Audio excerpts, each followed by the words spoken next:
Thank you. Further tribute, the member from Nepean Carleton. Thank you very much, Speaker. It's my pleasure to rise on behalf of Patrick Brown, the Progressive Conservative Caucus, and the entire Progressive Conservative Party in tribute to Tim Hudak.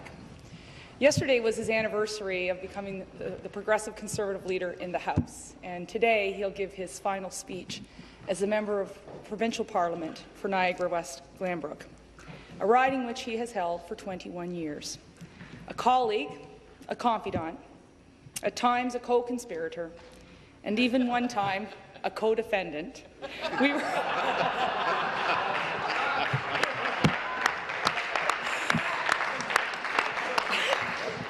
a good thing Kathy's not here today, but we were instant friends.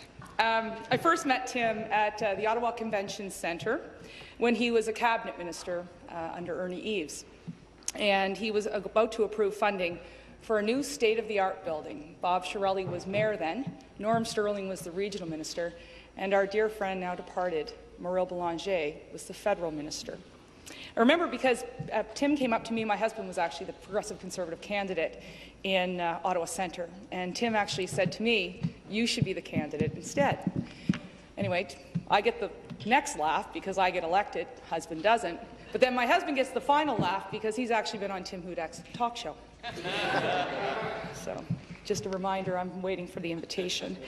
Many years later, it was profound for me because as a local member of Provincial Parliament, we held our first convention at the Ottawa Convention Centre under Tim Hudak's leadership. Years later, I would get elected from that time we spoke.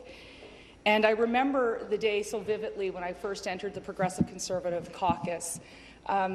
John Tory, in my mind, was a legend, and Elizabeth Whitmer, Jim Wilson, Bob Runciman, and Norm Sterling all had played prominent roles, Frank Cleese, in Progressive Conservative governments, including Tim Hudak.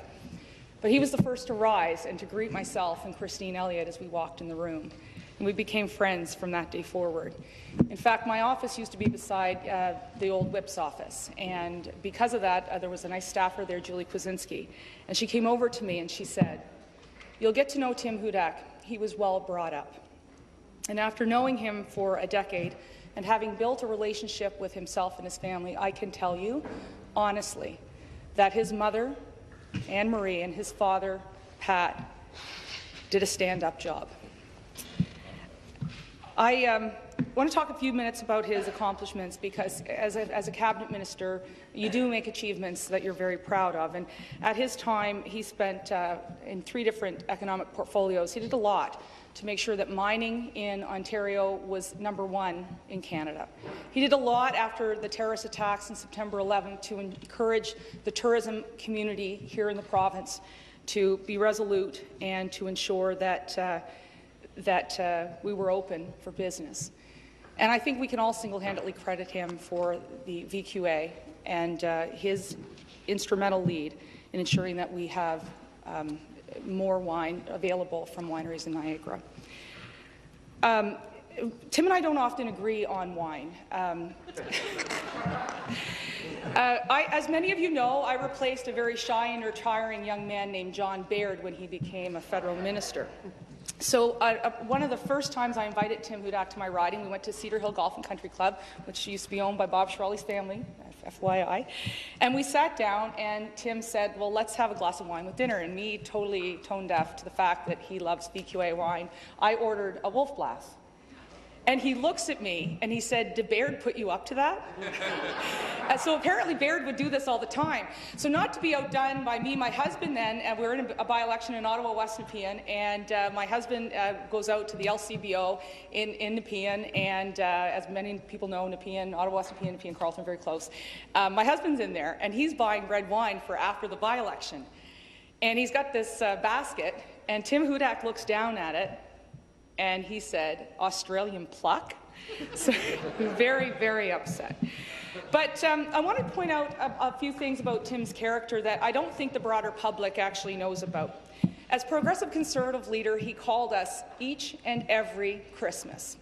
We appreciated that, but not as much as how much we appreciated when our staff would receive personal notes from him after they helped him either at Queen's Park or more likely at our constituency offices. The other thing that's very special to me is that he knows all of our spouses and our children's names. As leader, Tim Hudak made the Progressive Conservative Party family-friendly. Miller's Kids Conventions became the highlight of the year for Tories, but more importantly, it became the focus for our children, young progressive conservatives in training. And it was actually a very favorite thing for my daughter, who is growing up in her mother's footsteps, I can assure you. In 2009, some members of this House remember that we staged a sit-in in opposition to the harmonized sales tax, with Randy Hillier and Bill Murdoch displaying grave disorder, much to the chagrin of the previous speaker. But what most people don't know is while we staged those sit-ins, we actually were in the West Lobby. And I don't know if I'm betraying any caucus confidences here, but Tim Hudak sat there and he sang with John Yakubuski Johnny Cash songs. That's something you try to forget, but you just can't. As leader, he ran on a clear and unabashed conservative message. It was bold and it was risky, but it was conservative. And since he's left as leader, I often hear from people, and some of you may hear it too, I like this new Tim Hudak, or why wasn't that Tim Hudak on the campaign trail? Well, he is that Tim Hudak, and he's always been that Tim Hudak, and it's the Tim Hudak that I like. And it's the Tim Hudak that would show up here all the time before he was leader, even when he was leader, and talk about what happens in Niagara, West Glanbrook, and we all knew it so well. Some of the issues that he raised daily in the House with dogged determination were always tourism. He talked a lot about the Niagara Escarpment. He talked about gypsy moss, which, for the record, he doesn't like, and he talked about fruit growers, VQA wine, the Fort Erie Hospital, and many other things. He was such an expert at so many of these topics that after I listened to him and watched him, I had, I don't know if it was the fortune or misfortune in 2011 to be sent down as the surrogate while he was touring the province to do debates for him. I was scheduled to do a few, but I think once they realized that I knew the issues just as well as Hudak, that they were all cancelled. So I'm kind of grateful that I sat in on all those speeches. But the 2011 election was also a very tough one for him. He spent many weeks with his wife, Deb, at Sick Kids Hospital with his daughter, Miller. We would text each other. I remember July 1st, because it's a very busy day in Ottawa, as you can probably imagine, texting with him at the hospital. We've shared many good, bad, happy, and sad times. Most of you probably haven't realized this, but in 1 month in 2014, as he led our party, his daughter Maitland was born. He lost his close friend, Jim Flaherty, who was the husband of his seatmate, deputy leader, colleague, and our friend. And he and I were served notice of a lawsuit. We went into the 2014 election 1 month later. But this is typical of the type of load that Tim can carry while doing it with a smile and greeting you with warmth. He's a thoughtful, a considerate colleague and a friend. And I do have a few stories. This is actually a lovely one. I tweeted out that I was in Niagara with my mother, who's from Nova Scotia, and that we were staying at a hotel. And Tim's staff found out from my staff where we were staying, and when we checked in, there was some Niagara wine and some peaches. And I just thought, well brought up. You could go to his home anytime. Debbie's a wonderful cook, and she would often cook for and bake for the press gallery each year. But getting invited to one of their Super Bowl parties was actually quite super, and many good times.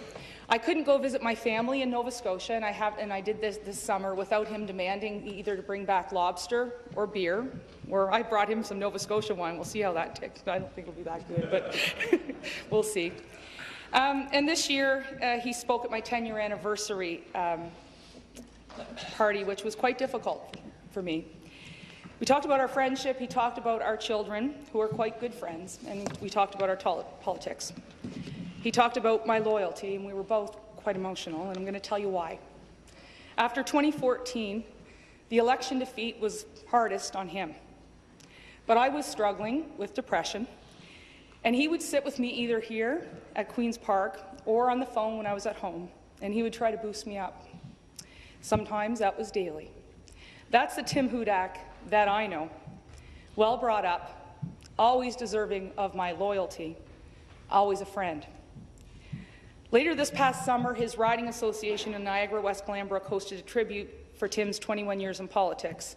And they asked me to appear by video, and I happily agreed, and I shared many of what I've shared with you today. But I was asked for 5 words to describe him. So I'm going to be honest. I was tempted to go with 100,000 job cuts. But I opted instead to go with the best Premier Ontario never had. It should come as no surprise that when he told me he was leaving politics this summer, I cried for 2 hours in my constituency. He and his former staff had to calm me down. So did my husband. So did my staff. And I know this isn't the pit bull lipstick that you guys are used to. He's a pretty special friend to me. Tim Hudak has, I'm going to have to wipe my eyes, I can't see. Tim Hudak has been and always will be more than an MPP to many in this room. He'll be more than a party leader, and he's more than a Conservative. And I know history is going to reflect that. In the end, this might be the end of an era, but for all of us here, this is not the end of a friendship. It's not the end of Tim Hudak. And I want to wish him, Maitland Miller, and his beautiful wife, Deb, fun in retirement as they move on to the next chapter. Thank you.